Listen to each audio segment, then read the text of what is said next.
Paz e graça a todos que me ouvem neste momento. Quero deixar aqui uma palavra ao seu coração que se encontra no livro de 1 Reis, capítulo de número 17, a qual o texto da palavra vai nos dizer assim: Então Elias, o tisbita dos moradores de Gileade, disse a Acabe: Vive o Senhor Deus de Israel, perante cuja face estou, e nestes anos nem orvalho nem chuva haverá, senão segundo a minha palavra.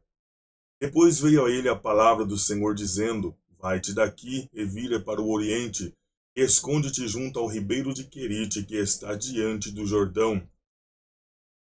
Nesta palavra que nós vemos, Deus trazendo Elias lá de Gileade, disse a história que era uma terra riquíssima na produção de bálsamo. Elias, Deus chama ele para profetizar contra Acabe. Por que para profetizar contra Acabe? Porque Acabe casou-se com Jezabel, filha de Etibaal. Junto com esse casamento veio também 850 profetas, 450 profetas de Baal e 400 profetas de Será. Observe que neste casamento veio a corromper a nação de Israel. Deus então chama Elias para que profetizasse contra Acabe. Observa o texto que quando Elias chega diante de Acabe, ele diz para Acabe: Olha, Acabe, vive o Senhor Deus de Israel, perante cuja face eu estou. Neste confronto de palavra, Elias já estava confrontando Acabe em qual sentido? Observe que ele diz: Então Elias, o tisbita dos moradores de Gileade, disse a Acabe: Vive o Senhor Deus de Israel. Ou seja, embora as práticas de Acabe estavam trazendo uma idolatria, tentando introduzir um Deus com estátuas, estatuetas, imagens, que lá no Salmo 115 diz que tem boca, mas não fala, tem olhos, mas não vê, tem mãos, mas não apalpa, nariz tem, mas não consegue sentir o cheiro, boca tem, mas não consegue sentir o paladar do alimento. Então Elias chega confrontando Acabe, dizendo: Olha, Acabe, o Senhor Deus de Israel, ele vive, ele está vivo, mas é o Deus que perante a face eu estou. Quando Elias diz isso, ele diz: Segundo a minha palavra, não vai haver chuva, não vai haver orvalho, segundo a minha palavra.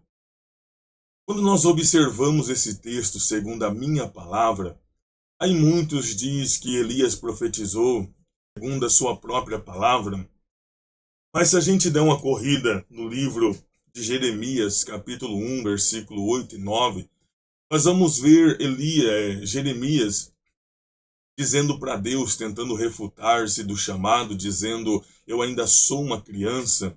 E Deus diz para ele: Eis que as mãos do Senhor estende sobre Jeremias, e Deus toca na boca dele e diz: Eis que põe as minhas palavras na tua boca. Então agora já não é as palavras de Jeremias, mas é a palavra de Deus em Jeremias. Se você correr um pouco também, um pouco mais à frente, no livro de Ezequiel, capítulo 2, versículo 8 e 9, também está escrito dizendo: E disse-me o Senhor, filho do homem, não seja rebeldes como a casa rebelde, mas ouve o que eu te digo, abre a tua boca e come o que eu te dou. Então Ezequiel olhou, e eis que uma mão se estendia para ele, e sobre aquelas mãos havia rolos de livro da palavra, e era para ele comer daquele rolo. Então veja que antes de Jeremias profetizar, Deus colocou as palavras na boca dele. Antes de Ezequiel também sair profetizando, Deus fez ele comer do rolo. E também no livro de Apocalipse, capítulo 10, versículo 8 e 9, o texto também vai dizer que João, naquela visão escatológica, olhando ali no céu, ele vê um anjo com um livro, e vai até o anjo e diz: Dai-me este livro. O anjo disse: Toma e come, porque será amargo no teu ventre, mas na tua boca será doce como mel. E ele vai e come aquele livro. Então ouve então a palavra que diz: porque ainda importa que profetize a muitos povos, nações, línguas e muitas etnias.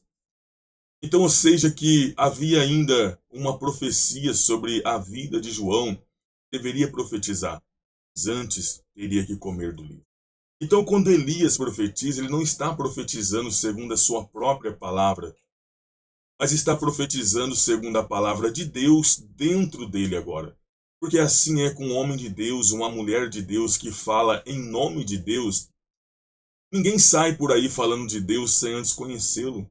Ninguém sai por aí falando de Deus sem antes ter experiência com esse Deus, comer da palavra, entender da palavra, para que então possa falar em nome desse Deus.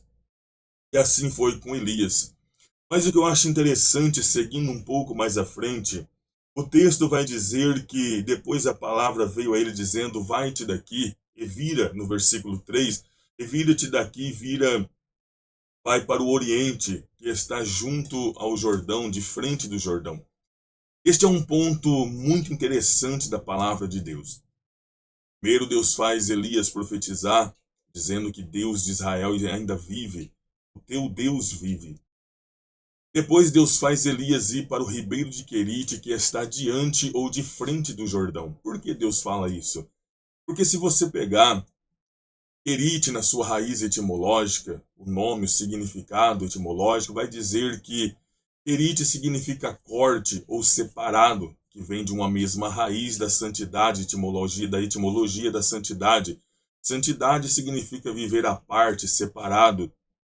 Então, quando Deus diz, você vai ficar no Querite, que está diante do Jordão, Deus estava falando para ele, porque você vai viver separado.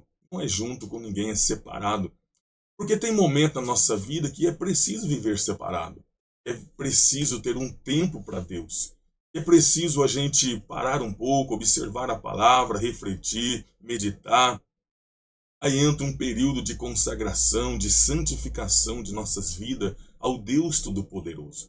E agora, por que diante do Jordão? Porque Jordão significa aquele que desce. Ou seja, toda vez que Elias estava ali vivendo separado e olhando para o Jordão, ele estava olhando e pensando com Deus: eu preciso descer. Diferente desta atualidade de hoje, que quer sempre ser elevado, aplaudido, ser o foco dos holofotes, Deus estava mostrando para Elias que ele precisava viver primeiro, separado, cortar muitas coisas da vida dele e viver de forma exclusiva para Deus. Então, quando ele olhava para o Jordão, ele lembrava que ele tinha que descer na presença de Deus, assim como Deus diz para Jeremias 18, levanta-te e desce à casa do oleiro, porque lá te farei ouvir as minhas palavras. Então, a palavra de Deus para você é: desce na presença de Deus, viva separado para Deus, corta muitas coisas da sua vida e viva de exclusiva para Deus, para que Deus possa operar um milagre na sua vida, para que você possa ser bem-sucedido, abençoado. Tenha tempo para Deus. Nós temos tempo para muita coisa, menos para Deus. Depois de alguns meses, o ribeiro do Querite se secou e veio novamente a palavra do Senhor para ele, para que ele fosse a uma viúva de Sidom. Agora, se você observar essa viúva de Sidom, você vai observar que é a mesma terra de onde Jezabel veio.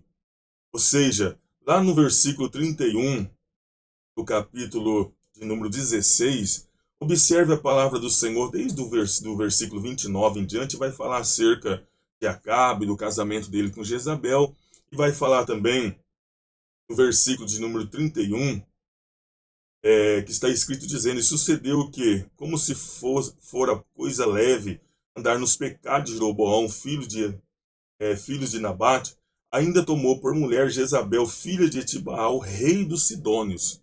Então observe que agora no versículo 8 do capítulo 17, então veio a palavra do Senhor dizendo: levanta-te e vai a Sarepta, que é de Sidom, e habita ali, e eis que ordenei ali a uma mulher viúva que te sustente.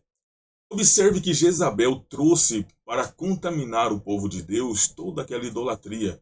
Agora Deus faz o profeta dele ir lá em Sidom para que uma mulher de lá cuidasse do seu profeta agora. Observe como Deus é lindo. Porque às vezes a terra da sua aflição, a terra onde o diabo usou para tentar menosprezar você, para tentar frustrar os teus sonhos, para tentar desanimar a sua vida, é essa mesma terra que Deus vai te usar para te abençoar também, porque esse Deus é poderoso.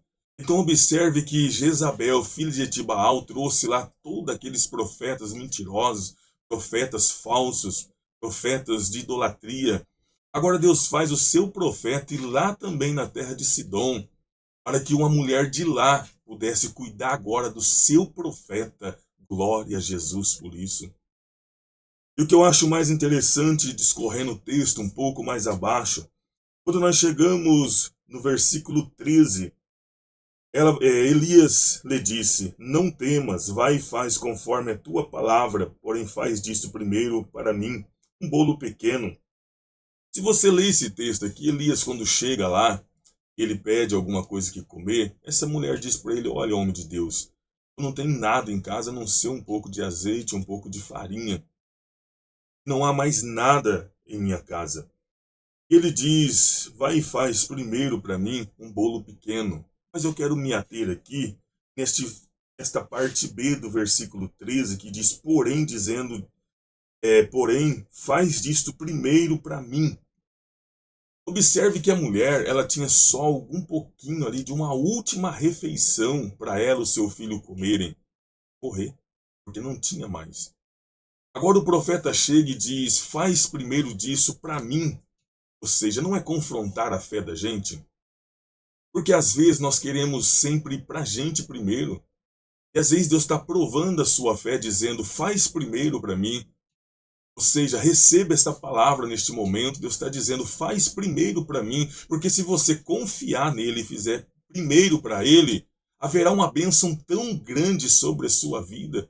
Observe que, segundo os historiadores, tinha passado aqui apenas 6 meses ainda de uma seca, fome, e havia ainda mais 3 anos pela frente. Esta mulher deu uma única refeição para Elias, porque priorizou o servo de Deus em primeiro lugar. Depois ela pôde se alimentar durante 3 anos de sua vida, ela, seu filho e o profeta, porque ela creu na palavra do profeta. Eu não sei como estão as suas condições nos dias de hoje. Não sei como você está diante das lutas, das provações, dos confrontos da vida. Mas esta palavra é para você, a qual está dizendo: faz primeiro para mim. Deus está te mandando dizer: faz primeiro para mim, que você vai viver uma bênção tão grande. Porque a circunstância que você está vivendo hoje, tirar primeiro para Deus, vai fazer falta na visão humana. Mas Deus está provando a sua fé. Se você fizer primeiro para Ele, haverá uma bênção tão grande sobre a sua vida que você vai ficar maravilhado, porque esse Deus vela pela sua palavra. Então receba esta palavra na data de hoje. Faz primeiro para Deus. Enquanto você está tentando solucionar os seus problemas com as suas forças, Deus está dizendo, como diz lá em 1 Pedro 5,7, lançando sobre Ele a nossa ansiedade, porque Ele tem cuidado de nós. Esta palavra é para você. Faz primeiro para Deus e você viverá algo tão grande na sua vida que você vai ficar maravilhado na presença de Deus. Fique com esta palavra no seu coração e Deus o abençoe em nome de Jesus.